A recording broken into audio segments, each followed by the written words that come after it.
Haupe te aho mo na longo ka inga malo ia tato katagi ko tato katala no ai te fiafi.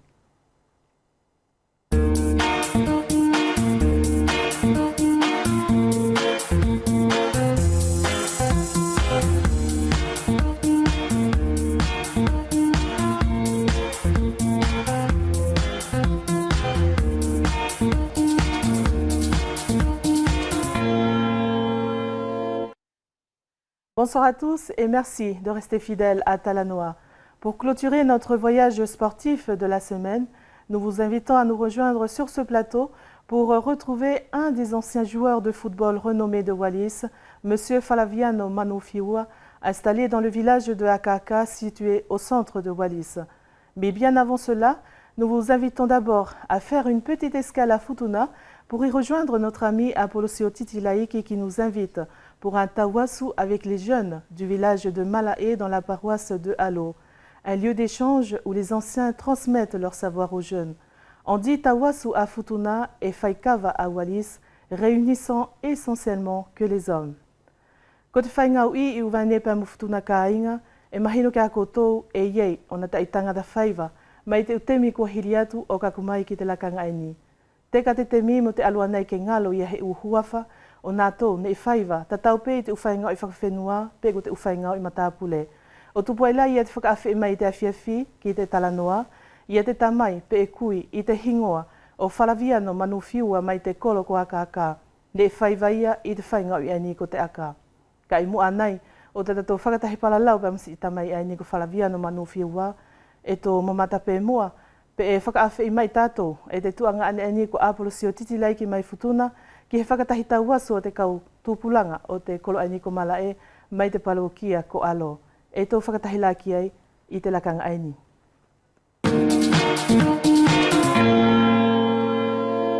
Ka ingai mamata mai, whakapapatu, malo lako tō kataki. Aila nei e tō whakatasi e mua ki le whakatasi, whakatūpulanga la tō aneko ko tūpulanga o le pulanga saure ni o alo. Whainga mari ke tō masau iei ki le tupuanga o le maopo mai o ko tūpulanga mua ki le whakole ni o Malae. Whelaki e ka inga timori a le whiriwhiri, ke whai o le tō whakatasi whakatūpulanga ki le konga whakakai whenua le ni ko le tauasu, timori tasi a puani, aria pe whewheaki, ale soko atu, mo le tiori a la tō ko tūpulanga ki le noanga konga nei. E whainga mari ke tō patiki ai, timo le tūpulanga le nei ko se whirino mai sei, ale nei ka tau anu whakawhelawe ki ai, pe I le lotwhalela, timo ono atu mua ka inga, ala kau le nei ko tūpulanga la, pe tau fuwa hoi pe ko nei lai vai.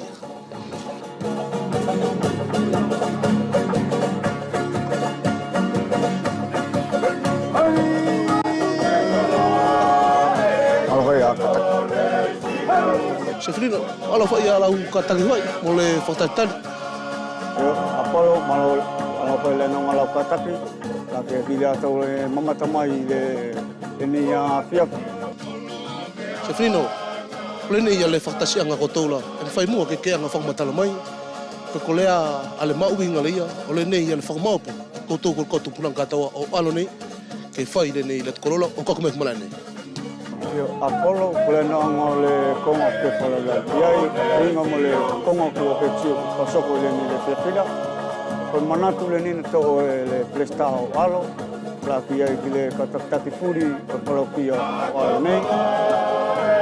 Ki le tawasu ke pasolo I atukolo ni o palokia o matou. Ke mawhai iai le Pailo-ilo, pasasa o pasinga konga la la ngai whenua tātou, le maori pa whenua tātou I alo nei. Sina whea na kamata mai se whirino ku fualo se whai mo le nei whakaukaura? Ko le whetu tonu le nei Apolo le konga le nei, siko matou na tau kamata mai me Korea, siko I ki a whaianga ku kamata mai me Taoa, o auki ki Korea. Koli al whai o le nei whakaukaula se whirino, ko le tiori a koutou la puwhainga tā, ari alu te whakamao pori a koutou ko tūpulanga la. Ko le konga la Apolo, ko se konga e Marie, na mito a ngoto'o, ke ako I lātou tamariki ko I Eva. Ka ko konga la, e whea la whoki ke ako I lātou, pasinga konga ni la ngai whenua tātou, ngā ngapo le au whaikawa, o pasinga konga o le whaikawa. E mauke pasinga konga ke ako e whanau iai. Timori al poturia ko lo konga e ako iai ko apa ki nofori o lotpale ka whai a tau asu ala tātou i le angai whenua tātou i tunani. Kamu kita e! Malo kita kamak patua tu pot final o pon.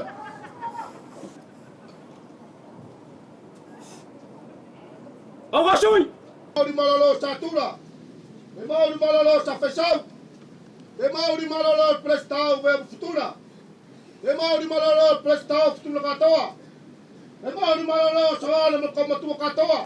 O whawhala kia i la whaalo whatu mo whapapa sa fesau e mori atu ki te koe.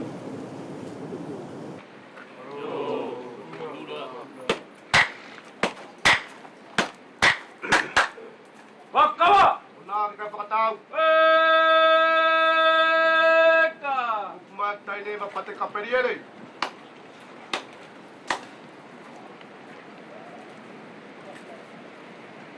Matalagi te o le dia ta fatasi fa fene ki le se filino. Este kai po se nga manong i lo twalel. Na furi le ne le twale ku ta fatasi e. Polo, masalo au lang ko konga ia, me la tupuna me muala, au ai ke tato tupuanga, konga ne whai whatasi, tinu ai a manong ia. Tinu manong, te tinu mo fatasi. Tangata mo fafino. Koi ai apo, kone fufuri konga ne whatasi dai, ka pu tinu whai a manong, tinu mo kakai na whai dai. Se filino fa malo atu, malo fa, ka mana ki kole soko atu di fatasi, e soko atu.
Ainga, kolena ale katoa mariatu se ngā temi talano o tātou o lātou anei, o koutu pulanga o tātou I futuna nei, kai tāwhito I alo, whamalo atu ki le noanga o la kotou whi mamata mai, alo whae abatu I futuna nei, whakataisi timo pā ki furumaria nei, na kotou mamata mai ki ai, o le potule nei, o tamole vai matu.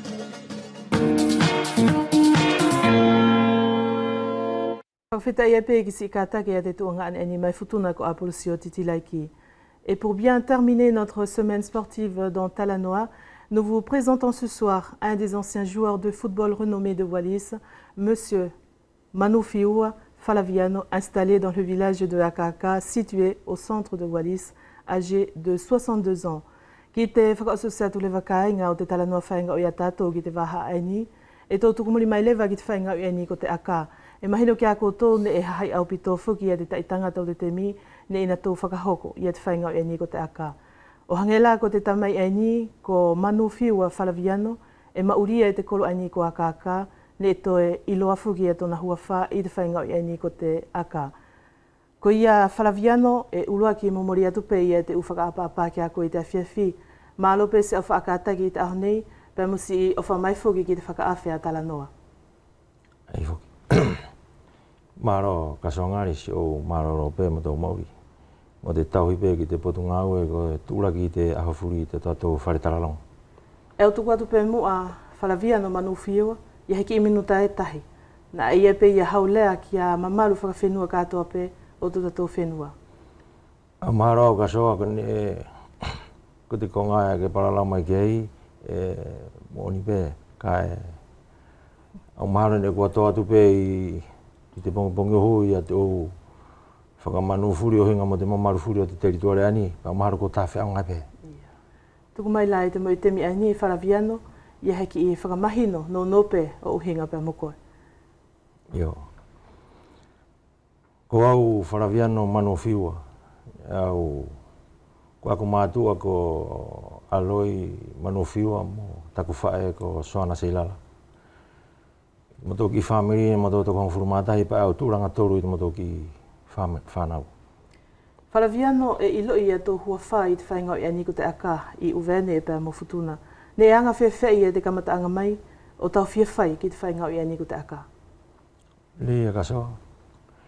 Ko te potui a ia i te naulale hea ka pēr i tōku temi mai te uta o onongo furu pē lava. Pene au sio pē au ki te whai o te ngau i a ia i te whenua whuki ani. Pea ko tōna huinga whuki ae, naulale hea ka pēr o mārama mai ko tomo tō koro ai e tā whito ki ai e te mārohi o te whai ngau i ai. Ko ia ko te tamariki furi pe ia i te koro, ne mamana furi o si pe ia ki te whai ngau i ai ko te aka. Ko ia ne au kauai ki te muri ai pe, o au mai whuki ki te temi ne kōwhia whai maoni ai rewa ki te whai ngau i ai. I te utau whalaviano ai ne e mālohi mai e whuki e te whakahoko o te whai ngau i ai ni ko te aka, ne e whewhea i tau tā ofi ki te kamata anga mai o te langa i whuki o te whai ngau i ai ni i uwene pēr mo futuna. Io, maro kasoa. I taku hange ke te potu nea ura ki parapararatu ki ai. I taku alo ke rewa i te o au pē ki toku tau hongo furu tupu. Ki au uwene pē i te mo taku muri i pē whuki i te aho furi a te mie whai e te whai ngai pē he whai ngai mo taku rongo whuki e whai te aka e whai he mo te aka e whai he. Paine ko te temi aia ni e whukila mo te o whai aka ne hau mai i Karitonia. Ka ki te mahino aku, ne mora o kau atu whuki te u mo atu. Ka ne au maua ke te tai ako te mo atu. O mahino la ki au i te aruanga ta aku mahino, ko te aka ne kamata mai te uta uono furu. Pane kamata mai e te papalangi. Hauai, o hauai pe ia te whai ate papalangi, pea mo te tau mai a papiri o tungi ki te temi aia. Pane mo ne nato ia te aka. Ne hau ia. Hene ko te tangata whukia ne whai vai e te mea furi. Mai te nauilo ia tona uhinga totono ia. Ne lelei tāwhito i te basket. Pea mo te aka. O hau ai. Ne takitahi pe ia i taku mahino whuki te temi aia. Ne takitahi pe ia te parokia mo tana ufo i aka. Ka ne heki whuki whakamooni whewha ia te aka aia ne whai ake pēto nā tō u mahani mo tōna tō uroto whakatangata. Ke whauni fo i aka. Ne ke kau whalaviano manu whiua ki te taitangata whaiva aka whitipolo o Uweanei i mo atu pēne e ke toe taki whuki i te aka. O mahino ki au ne e ke ako whaingau i whuki ki he uwhanau i tō pē loto manako ai ki te whaingau i. I te temi aia whalaviano ne e kua tāpiki i te alanga aka a Uweanei mo futuna ki whalani. Te potu lewa ia ka soa. Tarikau ka matatu ne au ngāwe mo au mai te whitu ono ngāwe au i te u societe privé.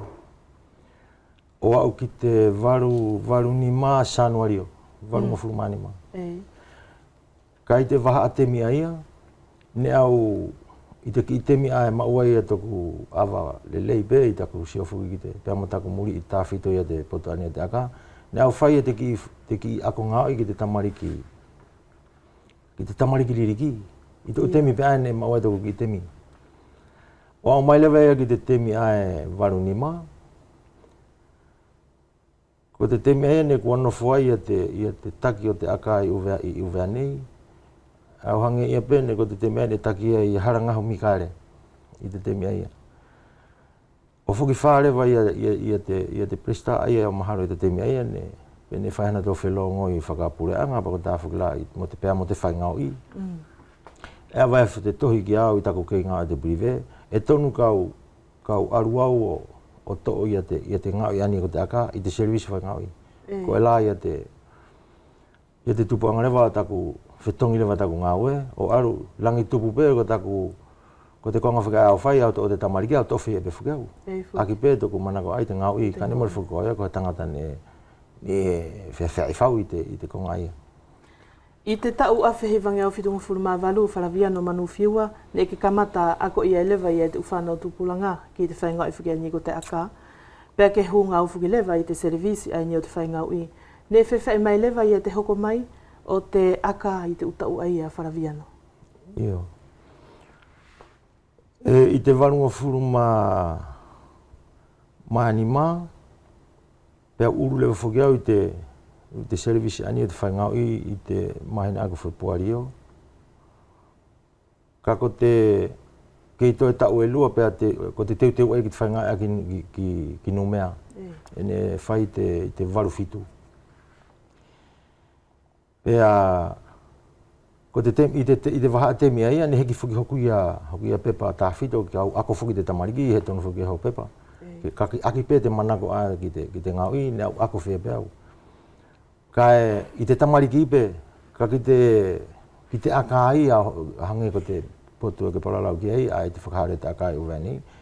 Ne au aka rewa au, ne au aka au, ka ne au uru tamasiki au, ne whaka kaure wau ia ki te whoi aka urua ki aia a te lomi peau, hene ko te lomi peau tāwhito, te potu whakaani o aka. Ne ko te koroia mātou, ne mahino ki au i te temi aia, ne ko mātou pēne lahe is tamatou ufo i ngau i. Ne whoi aka o sie nima. Ne whai, ne mau ia i te koroia, hene mahino ki au rewa i te temi aia, ko te koro whokia e whia whai ngau i. Ko tōna tō pē ai mamanaanga ko te whainga, he whainga whainga i pē. Whainga i pē ia. Ko te aka wharaviano ne e māluhi ke hanga pē whuki ia tōna whakahoko i te utau walunga furu pē lava silou. Kai ne he ki whara whuki ke ui kua tāpiki ki te federasio. Ko te lewa he u wholau whakahaunga ne e kua whara ke awiki e kuta ufo i aka. Io. Tari kau ka matatu i te potu ani o hinga mo te ke hange whuki ke whakamooni, pea mo ki wharani whuki ia te whahai whakaani o te aka. Aru atu aia ia te mea i warunga whuruma ani maa ki te warunga whuruma whitu, pe aru lewa te whaingau ia ai ki numea. Pe osi aia te whaingau ia ai ki numea, pe ririu mai te kau whaingau ia, ka au hoko atua o hene, ko te waha te mea te waru ni maa ki te waru ono, o waru whitu pe lava, nga whakau ai ki whalani i te servisi pe whuki. Ki te tangata ani ne senata awhea ko papiri o makape, ne koe ne tāwhito ne nā tūtū ne te potu aia o lava o maila, e au aru au te whaingau i he ke au akafu ke au, pe au o si pe te whaingau e paririu mai ia te whaingau e ka au hoko atua ki whalani. Aere wau aru whai whaingai whuki ki pepa, ke whakamoni a ki whuki e au whai whuki te aka. He ka pau whuki ke whai whai koe, manhona e au hinga. Koe ne au loere waki whalani te hatemi ia. Waru whitu ki te walu ki akusto, pe auri riu mai ai. Riu mai, te tau katoa. Ia oro o whairewa se uki pepa, uhinga whoki musi whainga ea ko te aka. Kene ko whea wharaviano i e te u koha whenua ne e whea whuki ke aweki e te koto uki whea aka. Io. O ta kuri riu mai le wala aia i te potu aia, pe aku au ta ore whafuki ia te aka, o hange whuki o te teu ia te whahai ani o te like ke whakamooni whuki, ke whakamaoni oni. Mōre whuki he mea whea ia, tō whainga e pe tātou, whea pēo, ka mōre whuki he whenua tō tāpiki ki ai. Koia ne whainga e rewa whuki ke whakamooni ia te like ani o uwea mo futuna, ki whanani whuki ke he whete lasi o whuki. Ke loe whuki e iei te aka e whai i te teritore ani. Koia te temi aia, ne whainga i le vai e mātou i te temi aia, pane ko tonu pe ane ne na tau ave ne ki whuki. Hene ko oriri o mai whuki ko ilo ate pe ki te whenua. O ave ki te federasio, ke whera whuki whakamooni ia te aka, aia uane mo futuna, i te federasio whuki a whalani a te aka. mo le ko federasio he ko federasio fana ena tu ni furi mo pui furi o fa furi ia te aronga te whainga te aka I falani pe mo te umotu ala ia pene I tu whakahaunga ia ne avike ta ko uki foi aka falaviano ne mau ha ko uki whainga mali te temi ai ia ko te I te temi ai hange ko hamatou teu ia te anga whakala mo teu he whainga I anga la ko te whainga ai ni ko te mahino ke au I te whainga I te hiwatahi, ne ko te whainga I aia ne whai ki Niukini. Ne ko taku hoki to'o whuki aia ia te whainga aia, pane e tonu whuki ke whaini u whahinga teste whuki a te pia mo waka I whuki, pe whai te māmālohi whuki o te uwhanau I te temi whuki aia. Ka e ko tona tupuanga whuki aia, mo le whuki ni konga e tau tāpi ki whakalele ki ai. E whainga te whuki ake tau oro tātou ki toa, mo le pe whuki lahina ki whainga maria ke whai fo e whala. Ko ia ne mo tau oro pe mātou o ngā whainga ia te potu aia. Oro ki numea, o whai ke he u whainga whakafuafua o te mo tau whainga o I. Pane lele whuki ai, hange whuki ko he tahia aia mara ma whau o te u whanau, mo kāpau whuki oro tu kitua. He kāpau whuki a whainga I pe nātou I uwhanei, e mo le pe whuki lahona ia lakātu ki o ia te potu aia.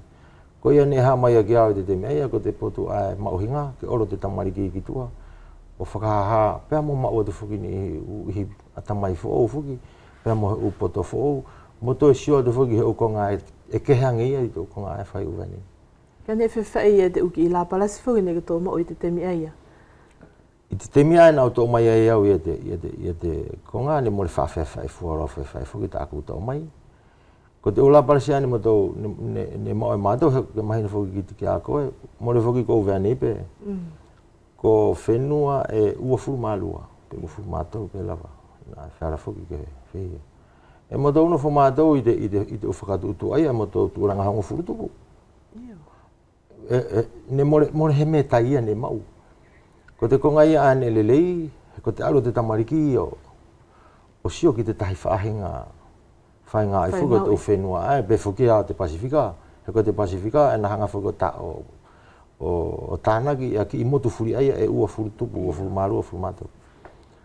Ko ia ne ko te konga ia ne lelei, ka ne he ki whiaunga ona ia whaahinga, he ko tōna ia teu I to tonu, e mooni pe whuki a tātou ani, he ni ka tonu whuki ke ia he whaahinga ngā ue, whakatahi mo he tahi whuki mai tua pureanga hanga nā ko te temi nei, he ko e whainga fua pe ia.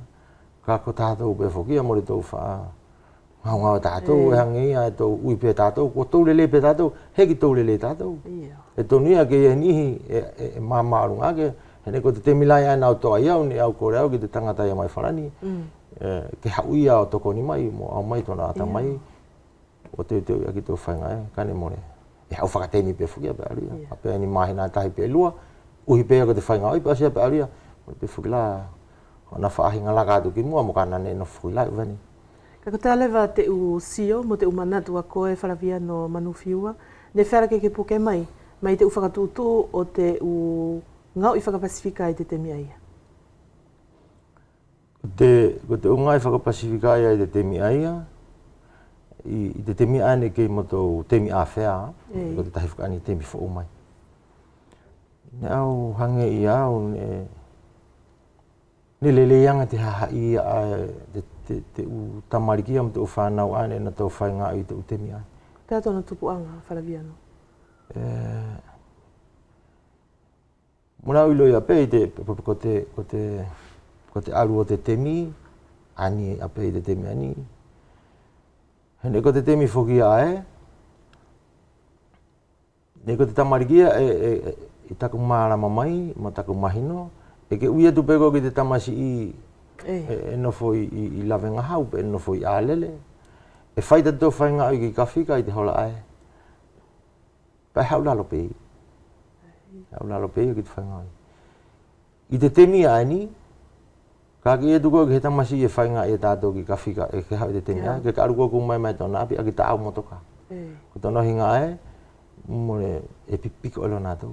Ko te temi aeni e hori nātou, ki te whainga au ia te tai tupu a whea aene hoa mai la ke au pe au toi kau atu pe la mo pe ia pe la mo te tamariki ne hoa mai whakamuri mai ne au toi maua ke pe whukila Ne kei mamananga pe nā tō ki te whaingau i. Tau hongo furu i tako fuafua, tau hongo furu tupu nei. A palalau pe au ki taka, mara palalau ki taima. Ua tō te akaya ki lalo. Ko tōna tupu angahe ni e te fo i wahaia i a tau ai a hongo furu. Tupu mai i tako whakafuafua pe mo te tangata ne hau ki te matou wharenga aue. Ko te tupu, e te waha o te tupu o te tau. Ko ia, i loi mama au pe ia ki ta ane kua ki ta aruo. Whakamamahani ki te ngāwe ani. Ia nei te te mia e hangela he pū. Ko te waha ia ko tōna tupu, ko te tupu. E more he tai tupu. Ka ne whewhai te whakatutu uia o te komite o te aka wharaviano i te utemi koheli atu? Te te mia ae, ailan i te te mia ae harangaho mikare, hene osi harangaho mikare. More au ilo ia tua o ta anātou whahenga, whakaaru ta anātou konga. Pe o sia pe hoa tu kia ia te paanga ia te tangata ko paangarua Sakopo. Tahi ai taki o te aka. Pe o sia ai pe hoa tu kia ia tūwhare Nemesio. Iyo. Ko te au taku mahino. Pe o sia ai pe ia tūwhare pe au hoa tu rewa kia i te temi rewa ina au to rewa e te konga. Ai o kane more wha awhewhai tona whuaroa. O whakamuri mai ki a Paino Watini. Ia te tō o te konga aia. He ko te konga furi ae ne tō atu ki mua, ne he ki whakamonia ki te federasio. Ia ko te hoki temi pēa nau tō ai, ne ha ke lawai ke ne hoki au arua i whakamoni ke whara tona whai ki te federasio i whare. Ko whalewa he u ki i wholau whono ngā ue, wharaviano ne e kua ke kau ki ei? I te temi ai nau tō ai, ne he ki au tō ai, te temi ai o Nemesio tū whare, ne au arua i. Nau arua iau, i tona ia La Palasi, ko tona tupuanga ane, ko langi au mahani na tō awe pewhuki au kau aru ki te federasio. O whakafofonga ia uwene mo futuna, he koe whakapresta. O whakafofonga ia i te whono at federasio, ko te federasio hokia. Ko te whono whakatahi ahinga ko te Assemblée Générale, ko te toko ni mangi au presta ia. Pe ausia pe erewa te ki whono ke heia, a te Dom-Tom, a te uwhenua a whakarongi whanani, ko te Dom mo te teritoa. E whai ki hea, toko hongofuru. Toko hongofuru, au na ailane e matou kauai. Pea i te ki whono aia, e tō whakatutu aerewa tātou, te konga, e whakahoko i tō motu. Mo re arutahia mo te kutunga furi a whanani, e tō te pāte mau pako tātou. Ko e mauhinga e tō ki whono aia. Ne ia he mālohi, kia he o koutou ko te kau whaingau i, ta whitolagi te whakatutu o te akai uwea nei te temi aia wharaviano. E mārohi o te whakatutu o te aka, a paralau whukiau ko te hange whukilain ia aru le whakao ngā te servisi, e moni whuki, au ngā o te whaingau i, tōna kupu whakamāni ni aia ko te whaingau i. Kai more ko he uia, e au ngā o te whaingau i, pe au pure au i te aka, oho. Iyo. Ko te ulige, e whakalonga nātou ki te mouvement sportif, e ko tā nātou ko te organisme ia whakatahia nātou, e na hanga ia tānaki, furi tātu like, a uwea ne mo futuna whakatahi kia mo tō komite, whia te. Ko mātou ia ane ngā o te servisi, ne ko tō mātou maua, e oro mātou o tokoni kia nātou, o ngā tāwhito hanga laki te tamariki, pea ka pau ana tau roto ke mo tō tokoni kia nātou, pea mo tō oro tokoni kia nātou, i te whahaipe ia o te upepa, mo te whakahinga whakaaru-aru, mo te whau-whau o tōna tō fo i pilo, e whia, pea mo hau konga e whai ki tō apureanga, e ko mātou ko tō mātou tūlanga ia. Ki te konga ia o hinga, e ke aru ia koe ani e whainga i pia ure vai e ke pure koe tā nātou whainga, mo le whara ke pure koe. E pure pē te kau presta ia, e whia ia, e tahi aru pē ia e tōna koe. Ne ke te kauwhuki wharaviano ki te whakahonga whainga o ni Karetonia, i te tau awhe hivangia o warungu furu mawhitu. O mahina mai a koe ne ki te aloe whuki o whaia hau u ki i whahinga ako, hau ki i formation, ke te mālama ke hangi whuki, ki te whainga o eni ko te aka, ke whakamatara mai pē mua ka mātou. Io, i koe ne kua kamata parala te whukau kei kai, te ngāpe whukai te kua oho te. Ne osi te whainga o i pēu aru au ki whanani, aru re wāmuri e te ki konga, ko tako kea whukai ki whanani. Ia. Au aru ki te konga mea ko lila, ko te kreps ana aru kei, ko te kreps e te Watini, i te nore tō ia. O au nofu ai o tau katoa si. Kane ko te whaia te uki i evaluation hange koto. Hange fuke wheto to ake he more whare fuke whai he more fuke ko he mea tahi. Au hifo mai au mai ai ki te konga mea ia hinga ko Saint-Nazaire i La Bolle. O whaia i te tahi e formation, mona tau ia a hinga a professionnel. E whara ia mātou ani o ratu hene ko ngāo fuke au, ke whaka aonga ki ai. Ka ko te mea ka tawhi teo ki te u club a professionnel. O au whainga maari la o whai mona tau ka koto nā fuke aruanga. E popoto ame fuki nā tau he ko te kau professionnel fuki. Ka aki pe ia te muri a ki te. Ue nao no whai e pelei fuki ia te aru whai heki i ako ke ki tamara ma fuki. E whai fuki te whai whanga a ki ta hori no ki ai e ki ta whia whai ki ai. Ko ia ne taurele pe ia te ukonga ia nao. Aru ki ai. I te awhihiwanga o hiwang furumatahi wharaviano, ne ke kamata taki mai elewa i te aka i uwea Tako tō wholau ai ki niu ki ni, pēa ospe elewa tau ai e whā, pēa tū ai elewa fuki i te whaingo i eni ko te aka, ko te atona tupuanga wharaviano. Ko tēna tupuanga fuki ai, ka soa hange pēa ko te potuni auro ki paralau tuki ai. E more whara whakea ki tahau ki tā paralau atu i te whare taralongo, ki tahau, more tahi ane nofo ke mea ke whakalongo mai ki he konga e. Ki tahau koe o fōi he tahi mo he tahi. Se koe ka soa, ko te potu ia ia, aki pē whoki e tōna aruke heke o te utaki, e moni ni au no whau mo te umara mai au hinga mo te whakahaere atu whuki o te ko ngā ke haere atu whuki ki mua mo ilo atu ki te potu ni au takai. Ka i te tahi whahai e pure pē whuki te whahai au takai ia nā tō whuki. Ai la o tupu ai lewa ia te uki i tō hala o taru mai te temi aia. Pea kua o aru whuki au ki te konga ia a tāku ngā ue mo reo te whai mai whuki au te konga. O au mai whuki la ki tahane mo te whuki la he tahi ia. Mo te whuki la to haere takai ia. Ko ia mo reo mo le whara ia kau whakahara he tahi pe au. Ko ia pe ana au poratu ka whakawapa au ki te oro taki toko tahi. E mo le whara ia kau uiau e hara ae pe hara ae. Kailo. Tahi aru pe tona. Ka kuarangi ke mahino pe taku paralau atu. E pure pe nā tō i tā nā tō konga mo le pure mātou. Ko ke liliu mai lewa mai tau wholau ako whaingau i aka mai whalani. Whalaviano ne e whewhai mai lewa.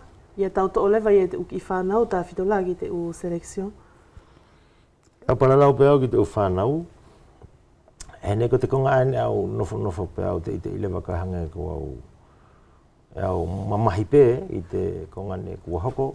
Are wa hoko fuki o hinga perewea mo te aka uhi pe fuki ako te. Ka ne ko te u whainga maari e ia i te temi lewa ane au ririu mai ai pau toi to atu ia te aka. Ko te u whelongo i ne tōre le fuki. Hange fuki la ka au aru lewa whono. Pe au aru pea mo te presa o te temi aia. Pa e whono i mo kore fuki te ukonga ai ke hoko. Uhinga pe mo te utamariki. Hene ko tāku ia te teo i te temi aia. Ne ko te u whanau tāwhito ia. Hene kua u whakaamu amu au.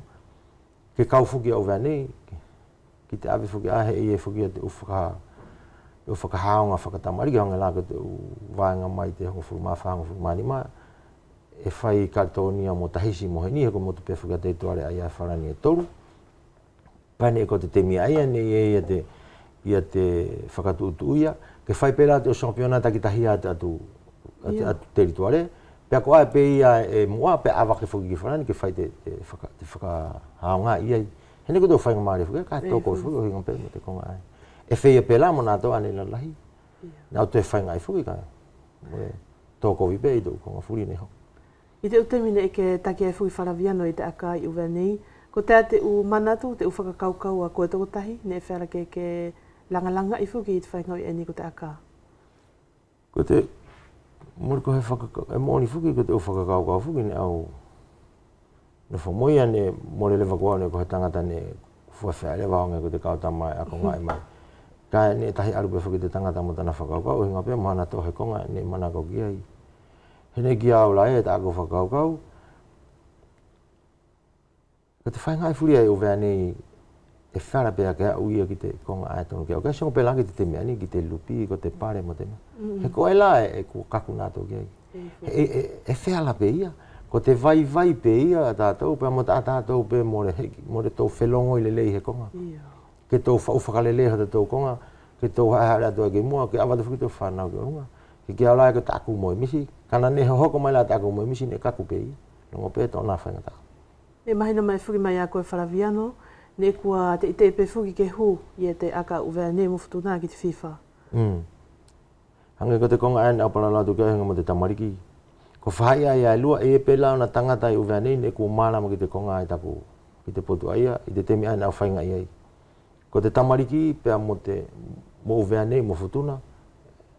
Ke whakauru, ko e whakauru ia nātou, ke tāpiki ki te FIFA. Ko te atana tupuanga, e more he ki mau ia e tātou, ia te whaiva pea mo tona tau atamai, pea mo whiara ke tau kau ki tana tau tōnua ae whai.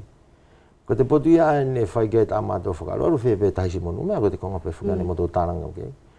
Ke he pēa ke mo tau tāpiki ki te konga aia, pea mawai mai mātou mai te federation, ka tāpiki o si mātou hanga tonu ki ai, uhi pē ko te ufo I, ko te una ufo I whala.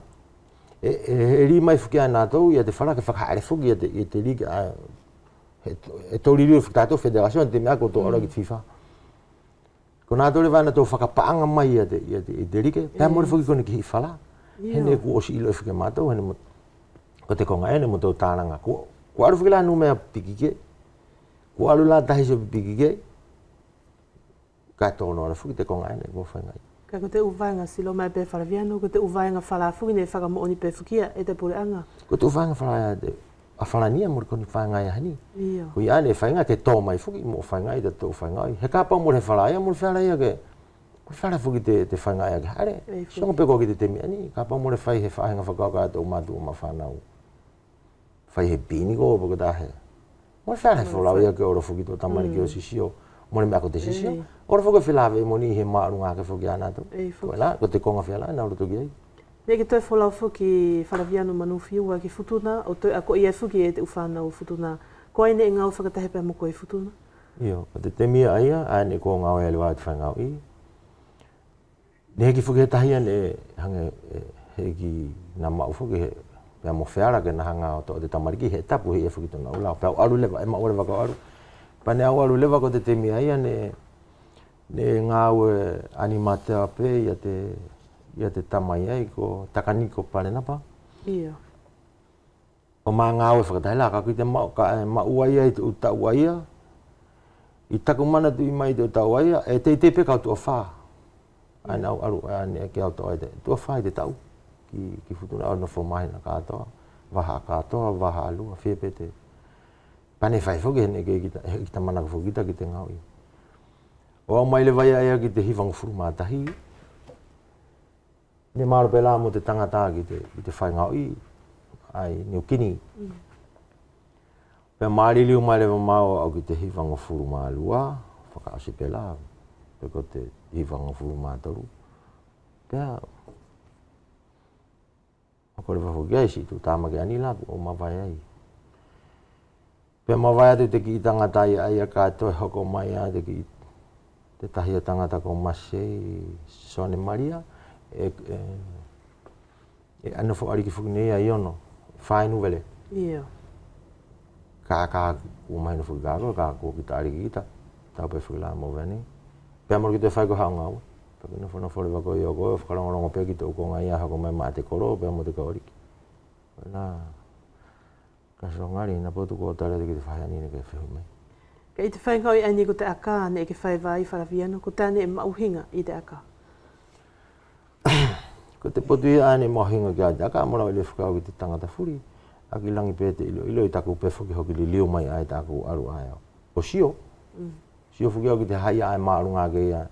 E langi tu au furu maarunga ke whuki lai ai te konga ani e moto whetaro ai.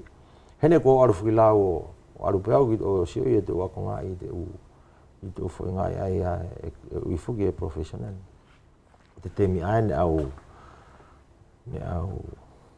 formation ai.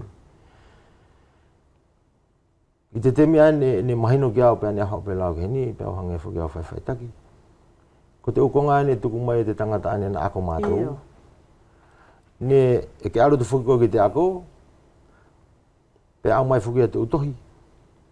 Pe hau fuki amo kita pe hau la hange whakilaka tako hau pe hau fuki amo o tō te ufu itohi aia pe au whai ake te u o te ia ka hangalaka te uwhare ako pe te ia te konga tonu ka whai ake te kautoe i te ki vai luai hora pako te ki hora katoa ai ka whai kei. I te tohi fuki ane nao mai pe e more hange fuki mo rau whaarele ia. He ni ere wa te tahi temi au nofu pe fuki pe hange au whai te konga aia pako tako pe aratu mau mai te tohi o awahi ake pe mo mai ata mo pepa pe so pe ki o konga ane tu ia i pe hanga pe hiki ki te mo pepa pe fai pe eta ko fai ia pe ne va de termine na fe ne pe au tai ko te me ko ia ni au fai au ko ta pe hanga pe hau pe ta ia au mai ta ko pa ka kai pe sia pe ave mo rau te ia te me kai e hanga la ko ta ko mana tu ki te konga ko ia na fa ka au ngai au ia te kupu ne au mai ia e te tangata ane na hanga o ako mātou, ko whukilane tonu ki oro pe whukini o. Ko whukihane ngata pe whukia mau ia te konga e kane tonu pe whukia he tahi e whakata ki whukia muri atu. E ata mai ake whukilaia pe mo mālohi ake. Tako te mālama e ane i nā tuku atu wharawea. Ko te konga ane na i mai ka mātou furifuri. Mātou ane ako ai. Ko te kao tama whukia kua hangi pe ako. Pai profession nā tau ki au amateo pe whukilau ka ane na i mai ka mātou. Ko te mea nai te tohi, ko te tohi ane whai atu, ko te tangata ane na hanga o whai take te tohi. Ko ta ana whuki a u mea aia. Ko ia ki te whainga ui ane tō whai, mora putara noa ki te pare mo te mea furiat. Ka ko te akata whita ane na parama ki ai. Ko mea e lua, ko mea e toru, ne i mai ka mātou i te temi aia. Ki te tangata e aka. Paraviano manuwhiua. E lahi fuki a konga e wherake tātara noa ki egi si whainga e fuki ani ko te aka. Ka e mahino ki a koe, e more pule fuki tau ai te umasini. E au whakawheta i lahi atu wharawia no manuwhiua ki te alonga o si au whakangari pe. Ia te whakaafe ne e whai atu. Ke haupe parapara lau o hinga pe masi i whainga e ni ko te aka. E au tuku atu lewa, na i e pe i hau whakaamu ki te hoko atu. Iho, maro kaso.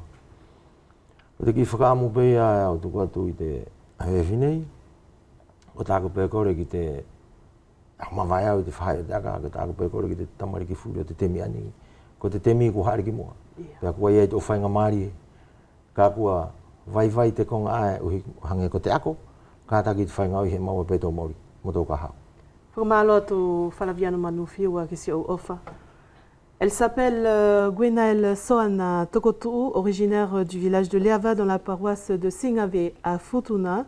Elle a défendu haut les couleurs de son village lors de la fête nationale du 14 juillet 2004. E hokatu lewa tudatoa fifi ka inga agia te me tokotahi maari a te whinumui ani ko Gwenaëlle Soana Tokotuu ne ina whakafufunga fuki a tona palokia i te ahowhalani o te tau lua whemawha. Koto mo mata mai.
I te taulua whekainga ne e kumilongai fuki e te pilo talalongo o hinga pe mo te uwhakatutu ngā o lalahi I futuna ki te whaufuki o te uala pe mo I hiatu karasifo o isausau ko ina o na pāki tā awhi.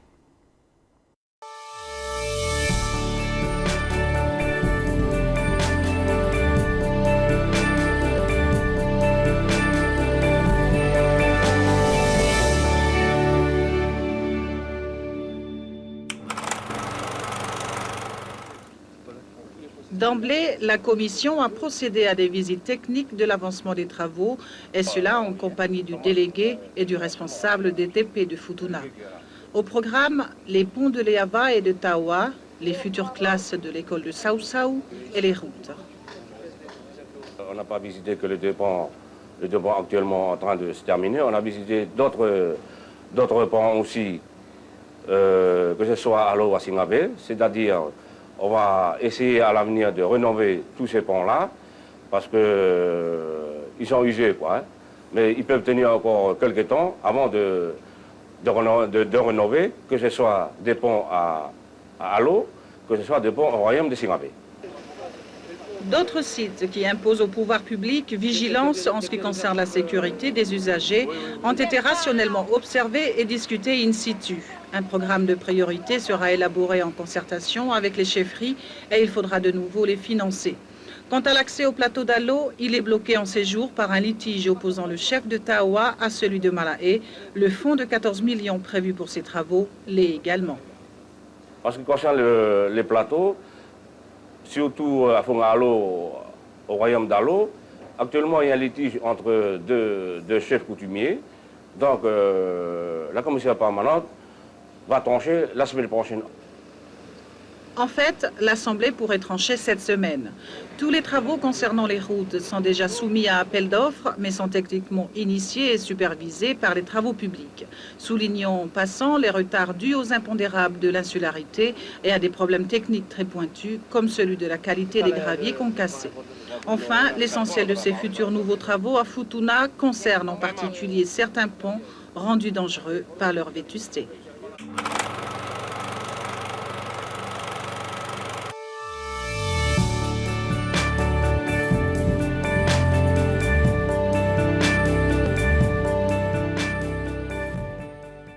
Hange ko te whiria ono furi I te talanoa, e tofi e le mea furi a lewa ki a longo o te whakaosi waha aini, whakatahi lewa I te awhiawhi aini, pēmatiki I te hina aini ko Veronika Tongiaki.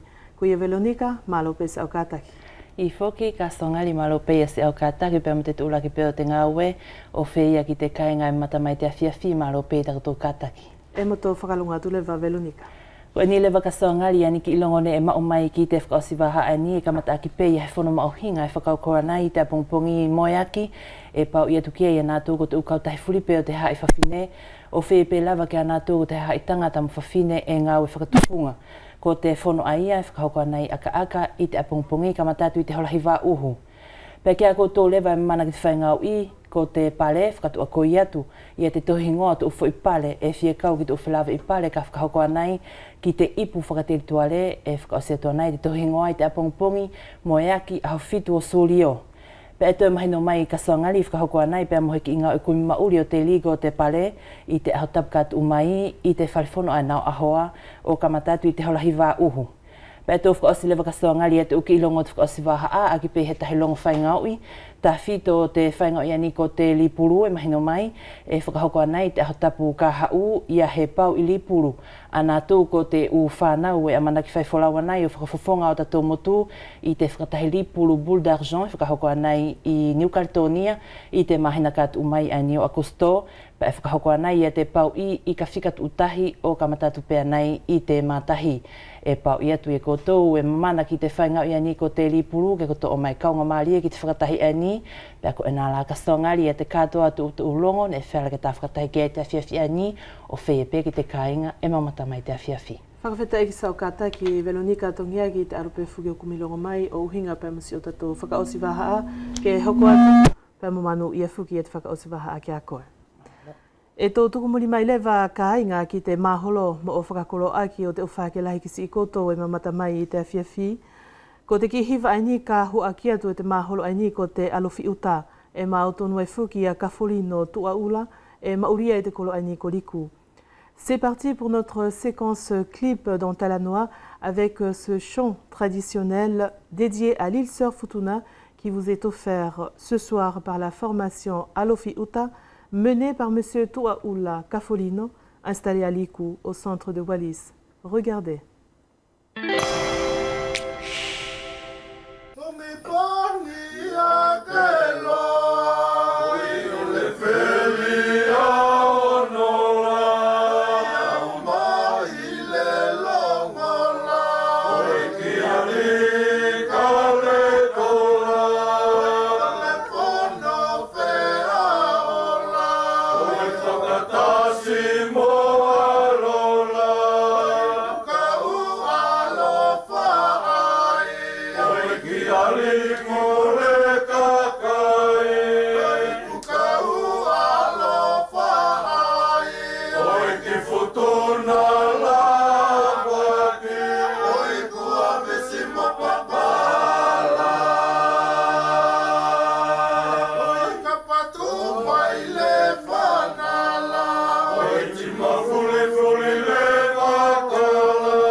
Talanoa vous tire sa révérence pour cette semaine. Merci de votre fidélité de près ou de loin. Notez que l'émission Talanoa est toujours disponible en replay sur notre site Wallis et Futuna la première, sur sa page Facebook et sur notre chaîne YouTube. Nous vous souhaitons de passer une excellente soirée sur la première et d'avance un bon week-end. À bientôt. Kote oso singmali atula anaka inga o hete tu wa Talanoa ki te afiafi pamsi vaha kato ani. E au whakamalo au pito atu ki te alunga taka tōwhia mamata mai, whakamalo I heni ki te kātaki a te wharetautua ngā ane e toko ni mai fuki ki si I whakahauko o te ngā ue, ke manu ia I a te whakaosiwaha a kia koutu tatau, ko te waha ka hoko mai ka inga, e ke tō whakatahia lewa pa muki ariki langikula I te Talanoa. E whakamanatu atu pē, e wharetako tō e mamata ki te Talanoa, I te pasina neti o te Wallis et Futuna la première, I te Facebook pa mo te YouTube. E mo tō tau nei pa mo o whātu, ke manu ia I te awhiawhi pa mo te whakaosiwaha.